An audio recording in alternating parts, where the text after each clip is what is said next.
Hey, what's up guys? Tony here, and you're watching some more iRacing, and this is obviously not a live recording. I'm recording this after the fact, and I did that because of the fact that I got to the point where I was kind of racing and hoping to get that first win so I could put it up on YouTube and get like my reactions while I was racing. And I went through this period. Once you do you love that? First turn wreck, just like clearing the way for everyone to go.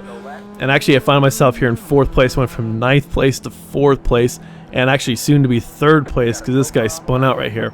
So first of all, I actually want to kind of go back and mention that you're going to notice some things are different because you don't see the shift indicator in the bottom left. You don't see the actual the black box on the bottom right corner. You do see some of the other text, and that's because I watched some iRacing videos that were really well done. This one guy had done them in a way that he put like a reflection that made it look like a visor, so you got this impression that you're actually in the car, like you were watching from like a GoPro head cam. And I kind of want to achieve something a little bit similar to that, and also because of the fact that I got a little focused on my lap times. I got a little distracted, so I turned the lap times to an audio call out, and they tell it to me, over the radio instead of having it, displayed right there in the bottom right hand corner. And I did that because I just wanted to focus on driving. I didn't want to focus on anything other than driving. Because for this track, when I come around that big looping or the big right hander that goes uphill, if I was about the 49-second mark after that turn or whatever, I knew that my lap time was going to end up being like a 153 or 154, something like that. And then of course, when I come around this turn and then go around the next turn, if I exit and it's like, I don't know, 141 or 142, I can't remember what off the top of my head, I would know that I would have my consistent lap time. So I was getting focused on lap times and not just driving. So a big part of my decision to do that was just because I wanted to cut down on the shit. I just wanted to drive. I just really wanted to drive. And to be honest, I wanted to make this more of an immersive racing game for myself. Now for you as the audience, it might suck because you're just like, what lap is it? What place are you in? Because right now I'm in 3rd place. And I got this guy in front of me, and I think it was about this time during the race, I was just like, I can take this guy. I really can take this guy. I'm closing in on him, and it was a really fun race. This was a really great race. Actually, this was right here. When I saw that guy this close, because usually after the field spreads out, everyone's gone. The guys that are super fast, they're gone. Like the guy in 1st place, he was running like 1:50 lap times. I think my best lap time, and my overall best lap time ever on this track is 1:51, and I run it during this race. So I was doing things. I was just clicking, I was in, and I think maybe some of it had to do with the fact that I didn't have the black box and the gear selector up on the screen. I mean, it's sort of repetitive just because of the fact that it's right there in front of me. So, and you can see right here, I make a mistake and the guy just gets away. So there's a handful of those where we have this where I get close and I might make a mistake, and so he gets a little distance on me. But it was a really great battle for 2nd place, and you guys will see what goes on as this unfolds. But what I want to do is I've got a list in front of me, and I haven't actually made a list in a long ass time. But like I mentioned in my last video, this week is finals week. Last week was the last week of class for me. This week is finals week, and so I'm gonna pretty much be kind of absent. I think tomorrow when I'm done with my first final, I have to work like 4 hours, and then I got to get ready for my final that's on Wednesday and Thursday. And Thursday is the most important one for me. It's my Spanish final. But I do have some good news about that, and I'll tell you that in just a second. So I do need to prep for my Wednesday final. It's my ancient history final, and that professor usually expects a lot from us on these in-class essays that we have to write. So I really need to prepare for that essay. And so what I'm going to do is I am going to sit down and take the time to record a commentary for Tuesdays with Tony, and it's actually going to be a multi-parter. So I'm debating on whether or not I want to actually release one on Tuesday, then maybe release one on Thursday.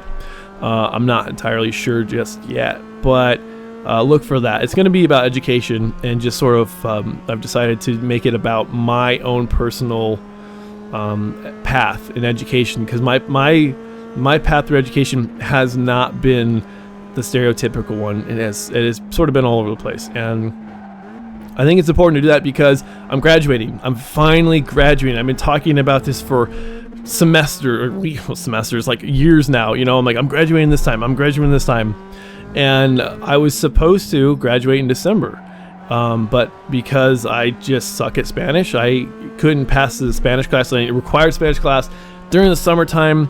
I couldn't pass it, so I failed, and I failed my objective to finish in December on time. So I'm finishing a semester late because of Spanish.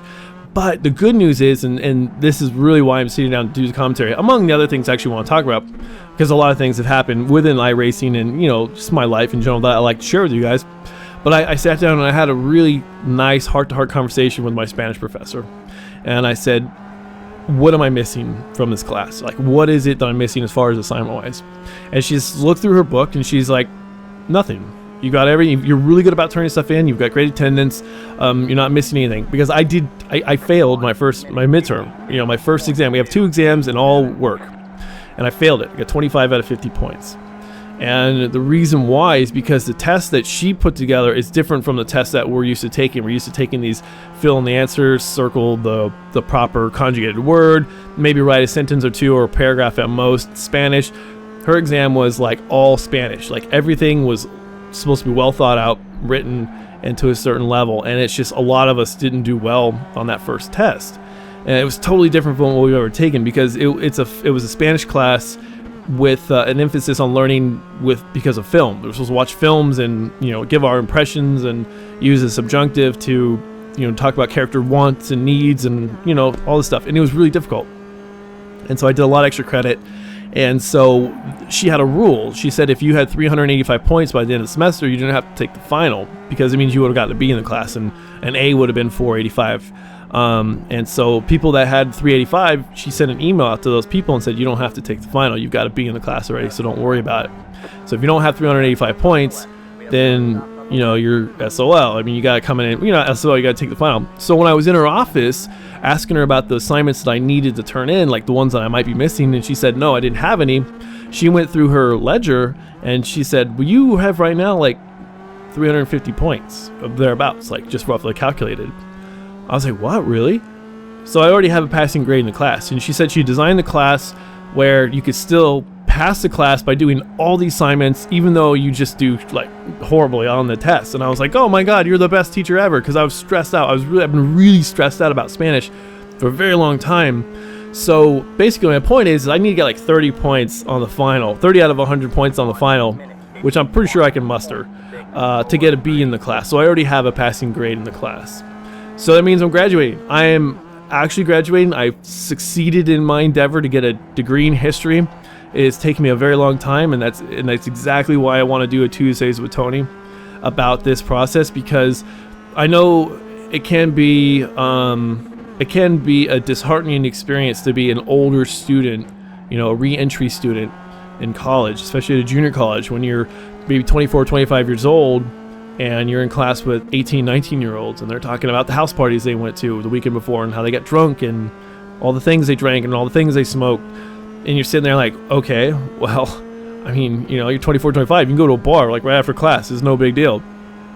But these guys, these kids, it's a little different. So there might be some people out there that could be in a very similar situation to me, or perhaps there's someone who's younger than me who's just sort of unsure about college. And I want to give those long and drawn out impression and my personal thoughts about college and my experiences and pass that on to you guys. So I do want to do like a 2-part or maybe a 3-part series. I don't know if I'm going to release them like over the next 3 weeks, or maybe, I guess depending on the comment section into Tuesday's video, I might just release them like Tuesday, Thursday, Sunday or something like that. So anyways, that whole long drawn out story is just to say that I'm graduating, and Saturday I'm walking. Our commencement is on Saturday, so I'm really excited. And I was talking to some of the gang, and I was talking to Phoenix about this, and so what I'm decided I'm going to do is I'm going to try to vlog on Saturday. So I'm going to carry my camera with me and take some pictures and take some videos and stuff. So like right here, like I'm creeping up on this guy and getting into second place. I've been fighting, and finally I'm able to pass this guy. So I took the inside, and I was really worried that I was going to overshoot, and I cut in, and I would know why. I don't know how. I thought his speed would have taken him through that turn and passed me, but it didn't. I can't. I'm not listening to the audio right now, so I can't remember if we had contact or not. Actually, it says up there we did 0, so I guess we touched each other, and that was unintentional. I didn't mean to. I wasn't trying to defend my position and, like, you know, cut him off, but it just sort of incidental contact. But anyway, so I'm in second place, and now I'm sitting here going, oh crap, now I got this guy on my ass, and we're about the same skill. Like, I noticed while we were racing that the reason why I was catching up is because he was faster on the front half, but I was faster on the back half. So for whatever reason, I've gotten the back half down fairly well, but the front part of the track, those first 2 turns, they just elude me, man. I just cannot nail them, and he was consistently nailing them, and that allowed him to pull away from me. But at the end, you'll watch, like, I pull away in this back half of the track. So, like, whenever he got close during the front half of the track, I knew that as long as I held my lines, I got good lines in the back half, I could pull away, and you can see me, I've left him. And I was kind of thinking, to be honest, that it'd be like I'd be able to start catching the leader and put this guy in my rearview mirror and just leave him there, but he constantly comes back, and it was a really good race. And it was one of those races after the fact, we were both like, man, hey, great race. You know, I told him, like, my heart was pounding the whole time. That was an excellent race, and I needed this race. I really needed this race because of the fact that I had nothing but really crappy races up to this point where either I crashed or someone crashed into me, and it was just one bad race after the other, and it was just so frustrating. I was really frustrated with iRacing, so I needed this good race to sort of reinvigorate my desire to play iRacing and to participate in it, because even though you are racing against other people, it is very much like you're trying to get faster, you're trying to get better, so you're always competing against yourself and trying new things and trying to, you know, place. I mean, we're fighting over, you know, a podium position here. We're second and third place respectively right now, and either way, it's good to finish in the top 3. I mean, that's like, see what I mean by he's like constantly on my butt after those first couple turns, and so I give him the inside, and he's not able to take me. So, and you'll see, I just pulled away at the second half of the track. So, anyways, before I go on to another big topic, but I have probably like 6 minutes left. Some YouTubers are getting into iRacing that I know. Jamie and I think Snoop, he's got a 3-month trial subscription. I think his is slowly wearing off, but hopefully he'll get a wheel soon. I want to try to get some people together to do, during the summertime, to do like an open lobby. You can rent servers basically, and you could set up races for, it's 2 hours, 4 hours, and 6 hours for like $2 or $1 per hour or $1. What I'll have to look again. But anyways, I think it's like $2 for 4 hours. So I think it's like $4 for 8 hours or something like that, or 6 hours. But basically, like I was saying, I would love to get some of you guys together who are iRacers, and get this sort of a bigger open lobby going, you know, and just have a fun day of racing. So if you guys are interested in that, let me know in the comment section. One of the few things I'll ask you to let me know in the comment section today. But that's one of the things I really want to do. So I just want to touch on that quickly. But the big topic that I have is, besides the finals, is I bought a new wheel. And it was sort of a graduation gift to myself. If you're allowed to do that or not, I'm not sure. But here's the thing is, so I have the Driving Force GT wheel, and that's the one I'm using right now, the one I did during this race. And so I bought the Logitech G27, and let me tell you something right now. There is a huge difference between a Driving Force GT wheel and a Logitech G27. I didn't think it was that big of a deal. I'll be honest. I will be so honest. I didn't think it was going to be that big of a deal. But it was like learning how to drive all over again. I swear to God. Because the force feedback on the G27 is insane. You feel the road. It sounds really stupid because we're talking about sim racing right now. It's like, that's so stupid. You don't feel the road. You feel this force feedback. But you really get a sense of the car turning and tweaking and torquing, and it's actually amazing. It's really hard to describe unless you go from like a really bad wheel to a really nice wheel. You really can't tell. I mean, I thought to be honest, I thought the Driving Force GT was a good wheel, and it is a good wheel. It's a great wheel. I don't think it was holding me back. I think my personal skill was holding me back. I'm pretty sure that I could do great lap times with the Driving Force GT. But the one thing is I drive a 5-speed in real life, and I really wanted a shifter. And so I opted to buy it. And I have been nothing but impressed by it. And actually, Jamie and I were talking about it while he was streaming his iRacing. It's an impressive wheel. It is so awesome. So I know Andy's been talking about that for a really long time. And I talked to my buddy Robin about it, and he's just like, man, a wheel makes a big difference. I said, I heard you say that, but I never believed it. I didn't really know. The downside, though, is the simple fact that I've been used to this Driving Force GT wheel for a long time. And now I need to get used to, and I'm taking these turns really wide. I'm just like not taking good lines.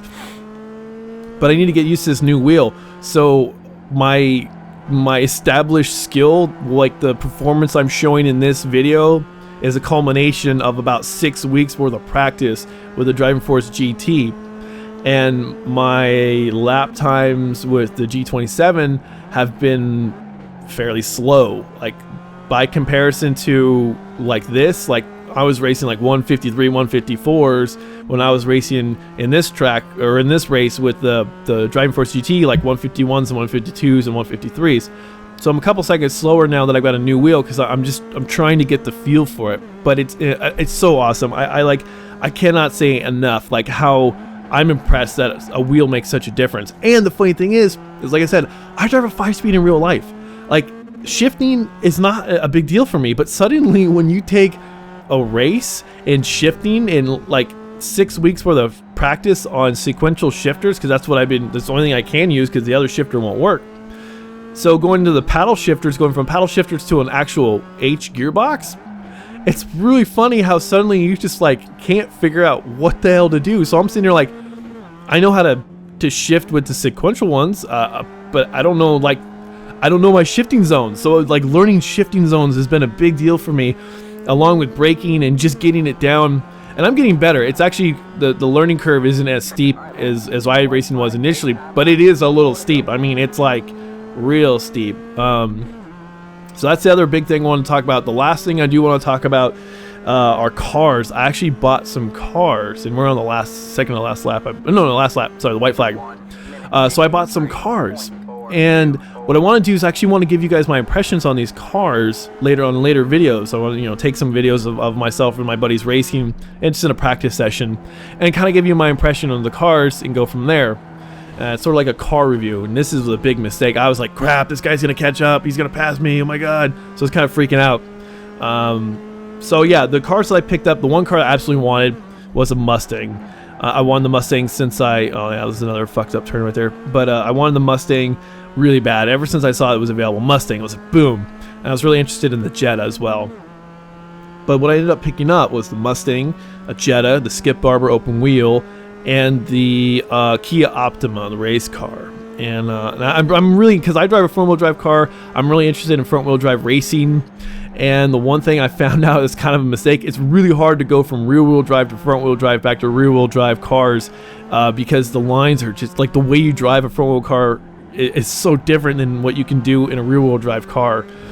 It's kind of amazing, I'll be honest. And how they put that in iRacing, it's still, I mean, it blows me away. It really does blow me away at like how different these cars are. But the lesson learned from that experience is that I bought the Mustang, and I can only race it like twice right now because you have to buy the Mustang and you have to buy like 9 tracks if you want to be able to participate in this particular circuit. So I think I can race like 2 or 3 tracks that are free tracks. Other than that, I have to buy them, and they're like $15 a piece. So I bought, and that goes for all the other cars. I mean, some track like Sebring, some courses will carry over when you just buy the track. You can use it for whatever cars you get it with. The problem, though, is that I don't have any tracks. So I should have bought one car, the Mustang, and like 3 tracks instead of 4 cars and no tracks. So that's the kind of dilemma I find myself in now. So the only time you're going to be able to watch me in some of these other cars is the sporadic times that I can race them. Like I recorded some footage of the Kia and some of the Mustang, but I don't have anything in the TDI. I don't have anything in Skip Barber yet. That's beyond practice. So anyways, guys, thanks for watching this long video.